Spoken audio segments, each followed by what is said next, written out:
he doesn't mind people mentioning he is the son of a legend and pioneer of MMA fighting and a high-level Brazilian Jiu-Jitsu black belt, an awesome person, Chris the Westside Strangler Brennan. We're talking about the undefeated Bellator featherweight known as Skywalker, Lucas Brennan. Welcome back to the show, Lucas. How are you doing?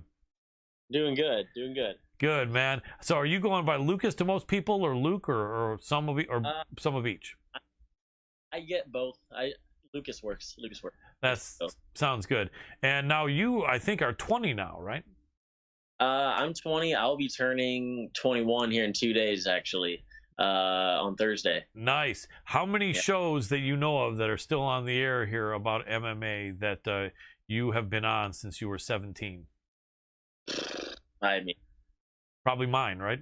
Probably just yours. Yeah. See, I love it, you know, because I respected your dad right away there, and then I don't know how you came up. I think he had talked about you and your brother Tyler, and then I think I said something like, either I said or he said. I think I got to probably give credit to your dad. I think he said, "Well, we got Luke right here." You know, and then we had you on there, man. And I know we talked about this before, but you know, it's cool to see someone be successful and go from 17. And I know we talked before that no one knew what was going to happen, and you're just, you know, right on track doing what you wanted to do. And you're 4-0 in Bellator right now, I think. Yes, sir. Right, and then you have a fight coming up in a week from Friday. June 11th. Right. So tell us where that fight's going to be. Is there going to be any public allowed, do you know? And who's your opponent? So it is at the Mohegan Sun in Connecticut. It's where I believe they've had last several events, COVID and all that. So the opponent's a guy from out there. I believe he's from Jersey, right up over there. Good striker. Okay, but super high pace. Will probably be a ton of fun, and he's closer in my age than the last several opponents. I believe he's 26. The last couple guys were like 30, 32. So, bringing it in a little closer. And then I believe there are fans. I believe this is their first event back with a crowd, which will be cool. That's awesome. How many fights of the 4 in Bellator had crowds, and how many did not? 2 and 2. So my first 2 had crowds up here at the WinStar in Oklahoma, which is right by me. And then my last 2 were in Connecticut at the Mohegan Sun. No crowds, it was silent. Did it affect you one way or the other, or was one more to your liking than the other, or what's your feeling on fighting with no crowd because of COVID and fighting with a crowd? I don't think it had an actual effect on anything. I liked not having a crowd. I actually totally enjoyed it. I don't mind it at all. It makes it a lot easier to focus, and it's just like you can hear your coach clearly. There's like 10 people in the room. It's literally you, the guy, their coaches, and then like a couple computer guys that are running the cameras. Other than that, it's literally like 15 people in the room. Why? I enjoyed it. That's cool. You know, one thing about fans that's really funny is I think in MMA, most fans are pretty respectful. One of the things that I really noticed about MMA as opposed to, let's say, boxing, and I'm not putting down boxing. I was actually a boxing fan before MMA, but that was because it was before MMA existed. I go back just about as long as your dad, and so one thing I know is that people can't really train in boxing if they're just a regular 9-to-5 working guy, but people can train in Brazilian Jiu-Jitsu. They can even do some training like in Muay Thai or Judo, right? So I think a lot of people that are fans of MMA, you know, are actually training, you know, sometimes 3-4 days a week, right? Sometimes twice a week. And so, you know, they can relate to an extent to what you guys do. So the people, you know, like myself that's trained for many years in Brazilian Jiu-Jitsu especially, but also in striking, Muay Thai, and traditional karate, are not going to go and yell crap at you guys who are actually in the cage fighting as pros. But you get some guys that show up. It seems like guys, like young guys like you, or even a little bit older than you, right? Who look like they've never trained in any sport, and they're eating a ton of burgers and tacos and nachos, and they're yelling how crappy you guys are. You guys suck. You punch like a marshmallow, this and that, whatever. And not at you personally, but what do you think about that? Have you ever seen that? And have you ever been in the audience, like supporting a friend or at a fight, and you hear jackasses yelling a bunch of garbage? Yeah, it's something I never notice when I'm fighting. Like when I fought in Oklahoma, I've never really noticed it. Not even like boos or anything, I've never really noticed. This time I probably will. I'm fighting an East Coast guy on the East Coast, right. So I'm assuming that I will not be well. But for the most part, I never notice it, and it wouldn't really bother me anyways. But so back in February of last year, before the quarantine, before they canceled everything, I was supposed to be on a card fighting Jamise Taylor. Mm-hmm. I forget who the main event was. Or it was Ed Ruth fought Amosov, the guy that's fighting for the belt. Yeah, Amosov or something like that. You're right, I think. Yeah, Imavov or something. Right? Yeah. Card. I was supposed to be on that card against Jamise Taylor. He ended up dropping out for health reasons, so I ended up sitting in the crowd that night, not fighting. And I'm sitting front row with one of my friends, and I'm mad that I didn't fight. So I'm eating Girl Scout cookies and like Oreos. I'm just kind of sitting there, just kind of shoveling food. Right. There's guys in the row behind me, and there's a few guys down from me that while Ed Ruth is fighting, and they're getting in big wrestling scrambles, they're just booing them, just like trying to get them to strike, but they're both wrestlers, and so, but it was a good fight. Yeah, and they're having good scrambles, so I was really into it. But yeah, these dummies, like people that don't train, they're just kind of there. Right. It's like, oh, that'll be fun to go to. And they're just people. I was like, man, I might have a fight tonight. Like, I can't. I know. I enjoy seeing those people. Yeah. When I'm crowded all or online, they definitely. But yeah, it's got to be hard to stand because you know what goes into it, and you don't want the fighters in there to be disrespected like that, and for it always to be some jackasses. And I mean, that's one of the things that I would say is good about age, is usually those guys acting that way are not like in their 40s or 50s. It's usually guys that are in their 20s, it seems like, or maybe really early 30s still, that are just jackasses. They're people that haven't been humbled to any degree before. Right.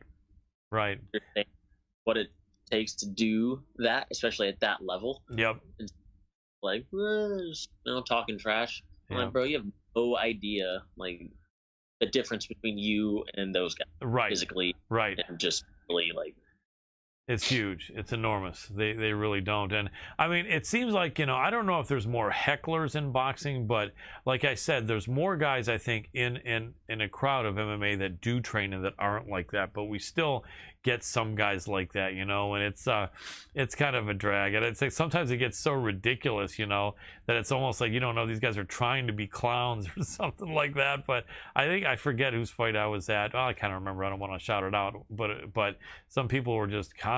You're right, especially they're trashing if a wrestler doesn't want to strike, and they don't realize that that's not his game, and this guy wouldn't be able to do anything either. And it's funny. It's part of the game. But like you were saying, when your fight with Ed Ruth fell apart, back in the days, early days of MMA, and also I know that your dad was there fairly early. I believe in some organizations, if someone fell off the card, they would actually like go to the audience and say, is anyone there like 170 pounds who is ready to fight right now, right? And I think once in a while, your dad could probably tell you, someone would come out of the audience and say, yeah, I'll fight right now.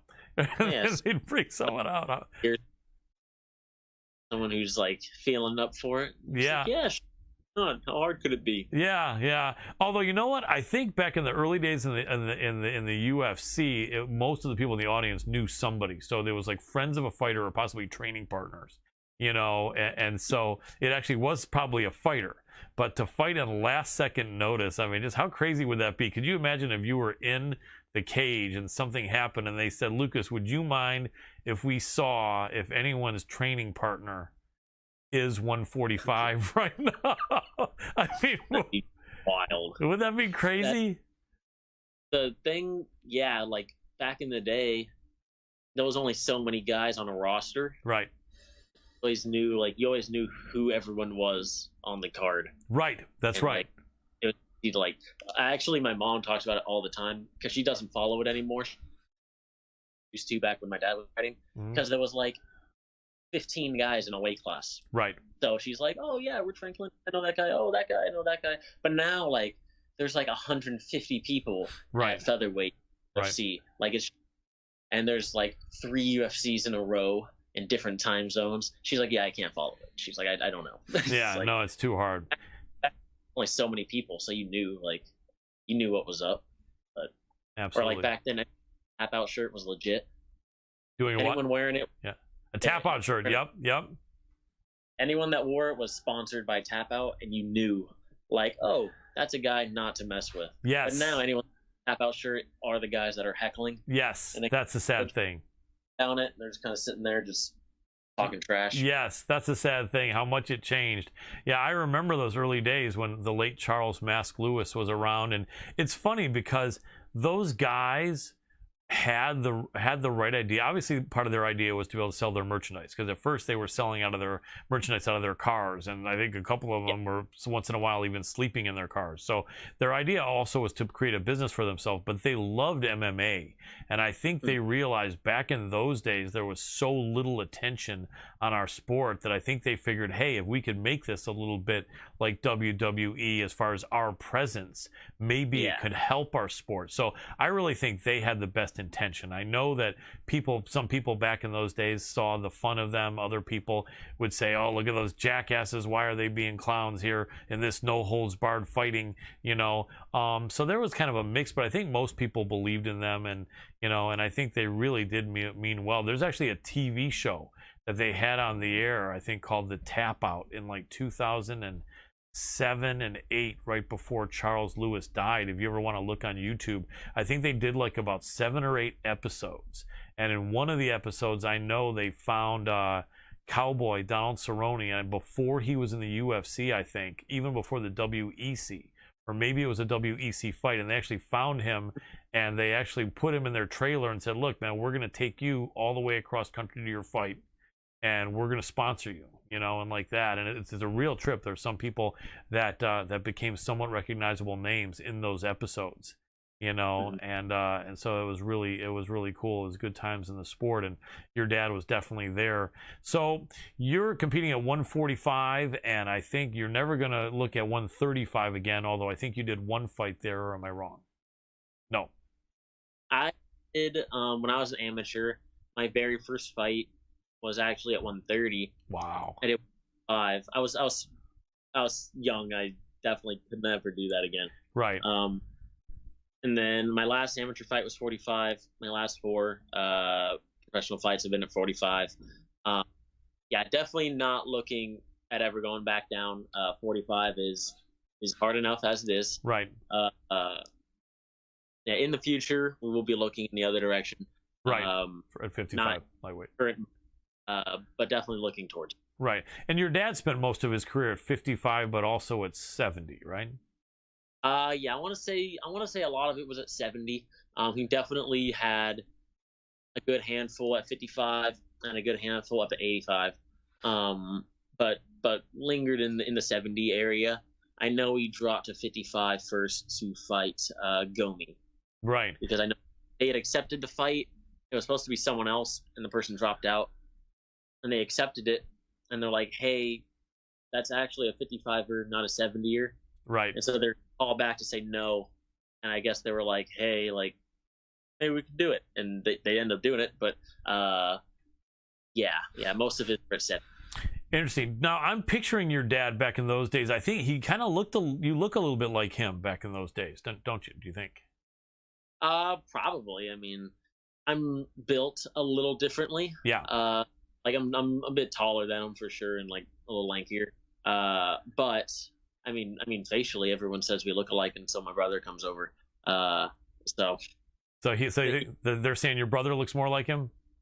Oh, for sure. Right. Me look alike just as I've gotten older and started to like mature a bit. But if you stand me next to my mom, it's like identical. It's super weird. Nice. And my brother and my dad are like the exact same person. That's funny. Especially when they were young, it's super super weird. But yeah, that's funny. Yeah, your dad was a really good fighter. What's interesting about him is that he actually got his jiu-jitsu skills improved tremendously after his MMA career. And that's really unique. I mean, your dad's a unique guy. I mean, he's what, 50 years old just about? Or I think, is he already? Or is his birthday coming up? He will be turning 50 this October.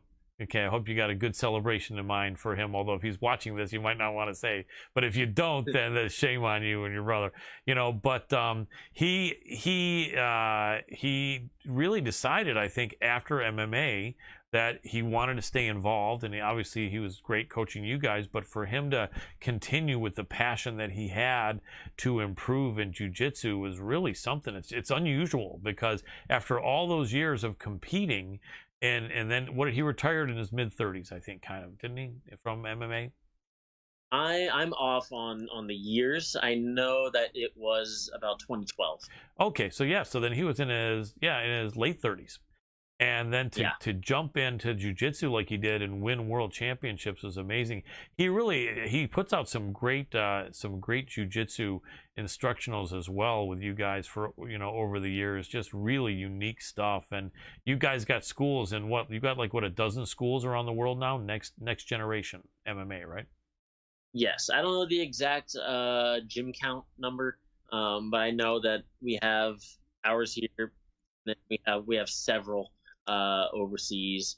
We have a couple in state, but I want to say we have more in Europe than we actually do here.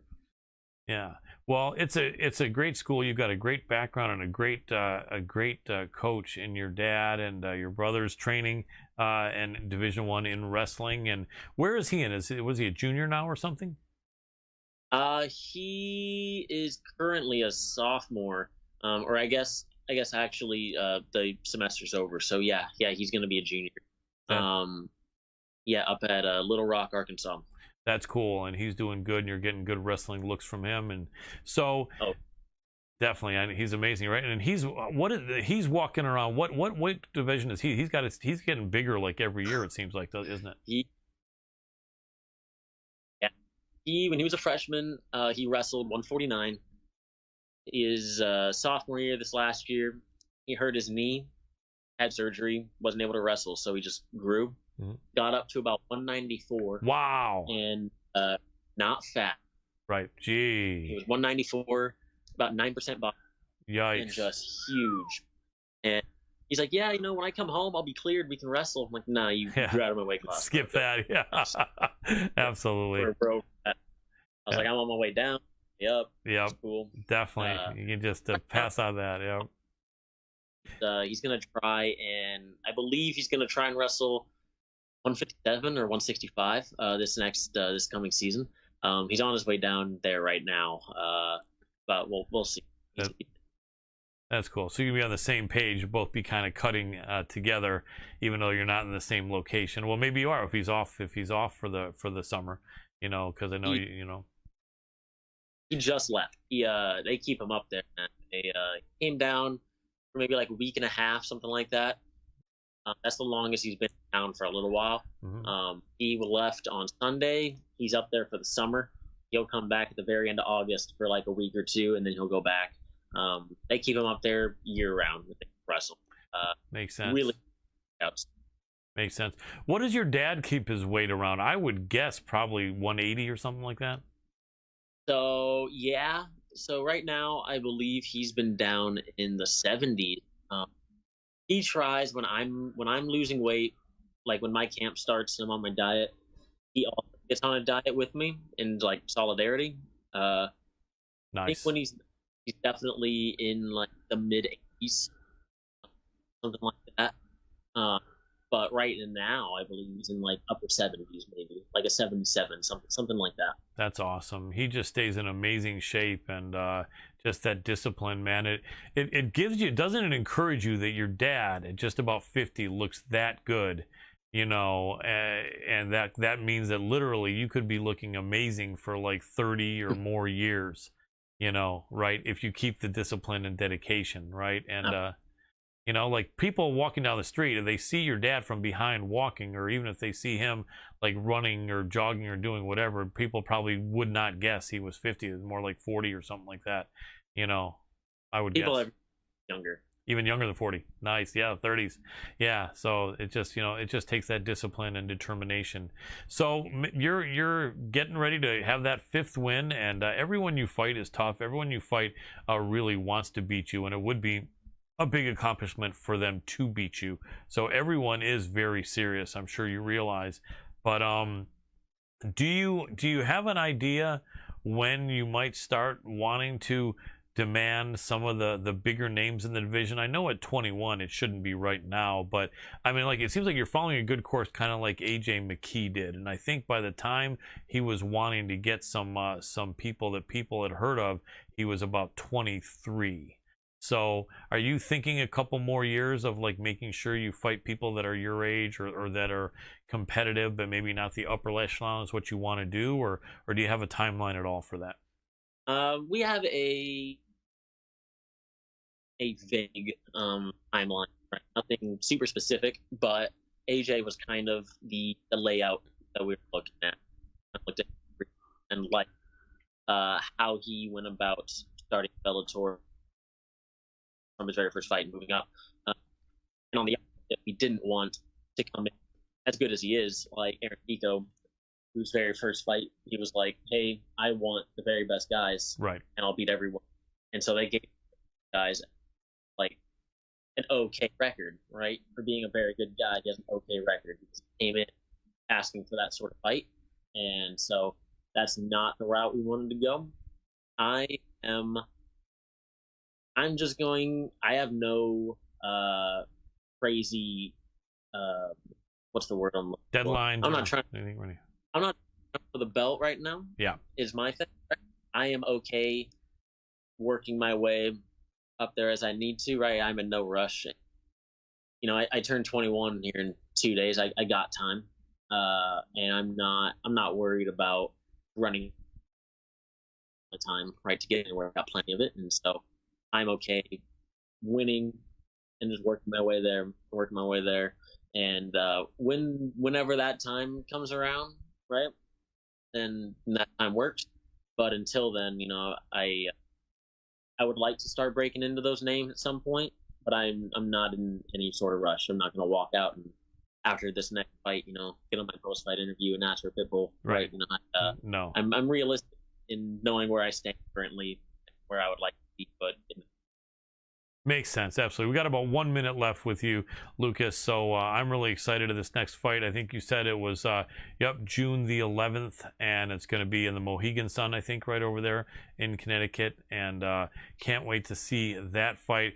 Quick question. Since you're going to be fighting in just a week and a half, when you turn 21 2 days from now, you can't have any extra calories, but would you have gone out to a bar and had a couple beers? And if you would want to do that, are you going to hold off on that until after the fight, or is it not a big deal that you're going to be 21 and can walk into a bar and get some drink? If I was going to go drink, I would wait till after. Not my vibe. Not a fan. So I won't be going out and drinking before or after. My real quick funniest thing ever is my first win at the WinStar. Mm-hmm. All the matchmakers and all the fighters are hanging out in this bar after the fight, but I'm 19. They're all, come in. I was like, really? like I'm stuck out here, bro. I'm not allowed to come in. But no, I will be celebrating my 21st by staying on my diet and unfortunately waiting to really celebrate until I get home. That's awesome. Well, that's what it's about, keeping discipline. We had, right before you, we had Gordon Ryan, the jiu-jitsu no-gi champion, and he's 25, so about 4 years older than you, yeah?